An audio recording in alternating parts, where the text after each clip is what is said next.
Hello, everybody. I know it's been a dizzying 24 hours in the Pentagon leaks investigation, and Crystal brought you guys the news that the New York Times actually unmasked and hunted down the Pentagon leaker even before the FBI did, and appears to have even tipped the FBI's hand. So that Pentagon leaker, we now know, is 21-year-old Air National Guardsman Jack Tahara of Massachusetts Air National Guard. He was taken into custody yesterday by heavily armed FBI agents, which we got on video thanks to helicopter footage from several news organizations that had swarmed around his house in rural Massachusetts. Let's take a watch to that.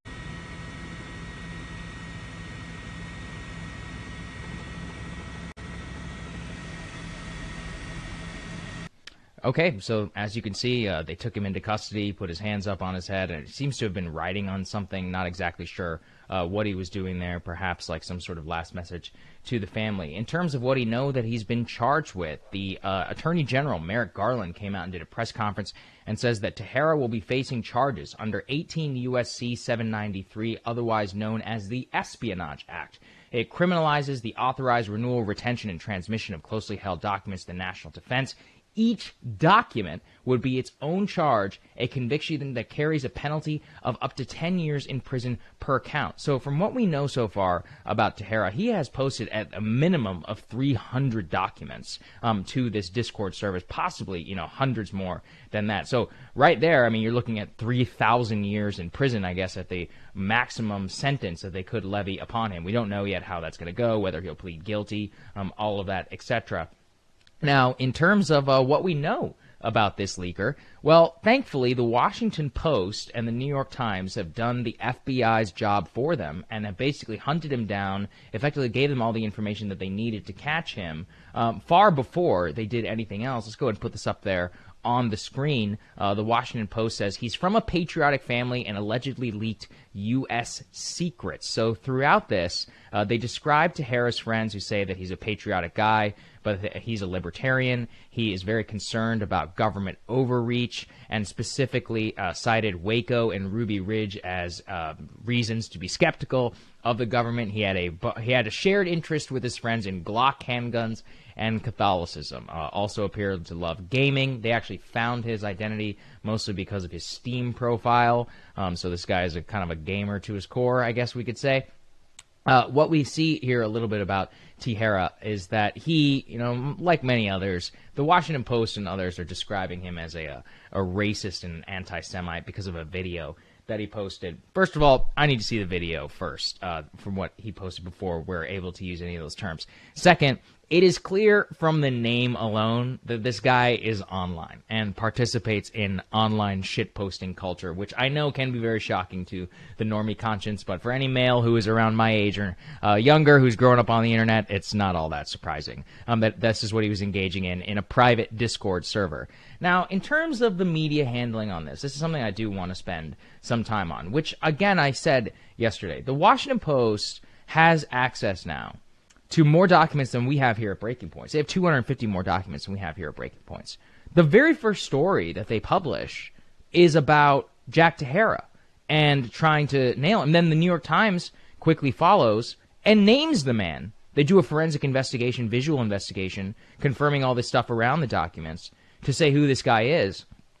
They even go to his house and track him down, the pickup truck, and all that stuff. And I'm like, hold on a second here. Why is the FBI, or why is the New York Times and Washington Post doing the job of the FBI? Here's the thing. Yeah, he definitely broke the law. As I said, he is in some serious trouble. He was very careless in the way that he was posting this. And frankly, I think there should be a lot of questions about how the hell a 21-year-old kid even has access to the most highly classified information in the first place. But second, shouldn't you be reporting about the documents? Isn't that the top line story? But that's what they decided, that instead it was actually more newsworthy to name the leaker before law enforcement did. Now, I'm not saying his identity isn't newsworthy. I'm saying when you have two competing interests right in front of you as a journalist, one is to expose highly classified information about the U.S. government and the ongoing war inside of Ukraine, and the other one is the identity of a leaker who is probably going to get caught by the FBI anyway. Why are we dedicating 8 people from the New York Times staff on this one and not on the documents themselves? I would love to get those documents. As I've said, by the way, Jack, you're in custody now, but if anyone in your family, anybody who was on this Discord, reach out. We would love to read them. We will publish any newsworthy item within them, which is well within our right under the First Amendment, because apparently nobody else wants to do that, which I think is stunning. But let's keep moving on. This is a pervasive issue with the entire media right now. Our friend Glenn Greenwald over at System Update did a phenomenal supercut here of the first briefing at the Pentagon immediately after the arrest of Jack Tahera. And almost every single question is, how are you going to make sure that such leaks don't ever happen again? Again, that's a legitimate question for President Biden to be asking his staff and the DOD. But why is it something that any of us would be interested in? By the way, if the revelation is that some 21-year-old in the Air National Guard can get access to this, I'm frankly disappointed in some of the active duty service members who watch the show for not taking more better steps and not leaking even more information. I'm upset about it as a journalist, because that's my job. It's your job. You get to make that decision for yourself. But take a listen to this and watch these Pentagon journalists press this top U.S. general about how we're going to make sure that we have less leaks, because apparently that's what we want. Take a listen.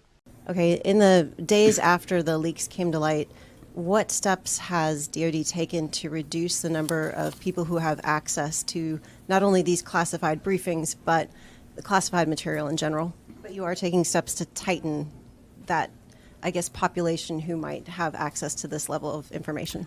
General Ryder, you say that there are strict protocols in place, and yet a 21-year-old airman was able to access some of the nation's top secrets. How did this happen, and isn't this a massive security breach? What is your message to anyone who might be thinking of leaking these kind of documents in the future? Can you tell us, are there less people who have access to this type of information today than there were a week ago? To follow on that, these documents were available long before April 5th and 6th. So what took so long for DOD and the intelligence communities to locate these documents? Are you going to release this airman's service record? What technologies is the Pentagon applying right now to both spot leaked documents online and track potential indicators of leaking type practices? Do you plan to be investing in more? Given the gravity of the situation, are you actively paring down the distribution list now? Is this a process that's moving quickly? Or is it going to take time for there to be meaningful substantive changes to the distribution? And then is DOD or has DOD taken additional measures to restrict the access to classified information of others in the Massachusetts Air National Guard? Sort of as a follow-on to Carla and Brandy's questions, can you say whether DOD has anyone looking at chat rooms on Discord, for example, or other social media platforms right now for leaked information? And if not, should DOD have these people? So yeah, that's what the media is all about now. Apparently, we're in the business of hunting down and making sure that whistleblowers get arrested. I've never seen anything like it. And then, whenever we have opportunity to ask questions, we don't ask any questions about the documents. We ask questions about how do we make sure we don't get more documents. It's just unbelievable. I truly, as you can tell, I'm almost at a loss for words. This is one of the lowest points yet I've ever seen for the mainstream media. And for all their talk about state media and all that, what do you call a media apparatus that actively hunts down and tries to get arrested the people who leak classified information? That's the job of the government. That's not our job. And, this is, again, the New York Times. This is the outlet. They got the Pentagon Papers. I mean, what are they going to do? What would they do, today if Daniel Ellsberg also happened to be a libertarian, gun-toting, shit-posting 21-year-old? They wouldn't take it, right? As for Tahera, look, like I said, he broke the law, and he clearly violated his responsibilities, the oaths that he took and all that. He's probably going away for a long time.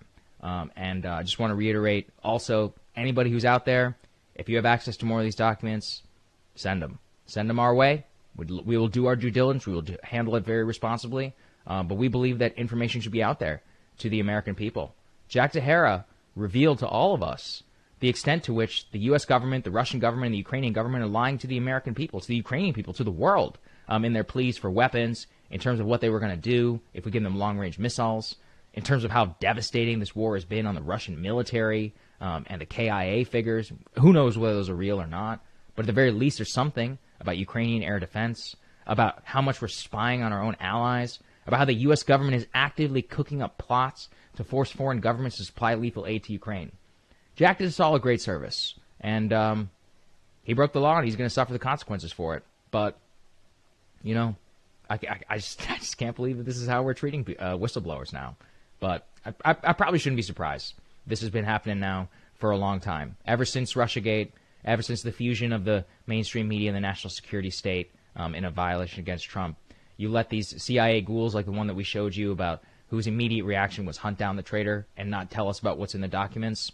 That's what the mainstream media is now. It's sad times for this country. I'll see you guys on Monday.